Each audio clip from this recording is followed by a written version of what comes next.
All right, good morning, everybody. Welcome to week 2 of Tech CAD.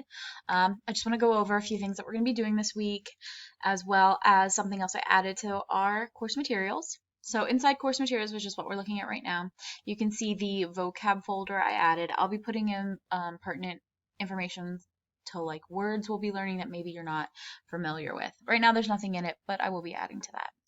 So let's go into week 2.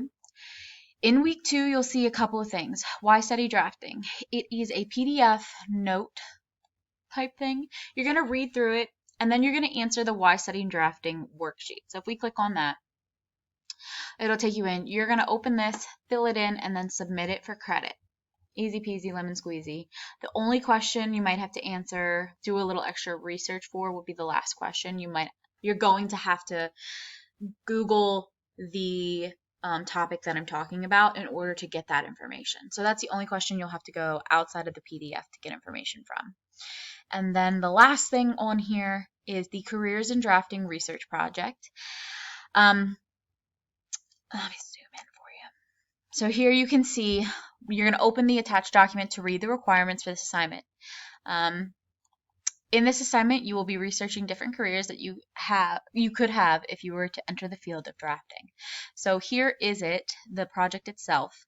Directions, you'll be creating either a PowerPoint or a Prezi presentation of 5 different careers that you could have in drafting. On each of those, I want this information right here. Now, I do have at the bottom, the last slide should be a works cited, and I give you easybib.com to do that. Easy peasy. And then do your best to answer all the bulleted items, but if you can't answer all of them, understand. I know it's a lot of information, and some aren't as clear about the information, so do your best to find all of that information. And then if you can't, a couple of bullet points missing won't hurt your grade.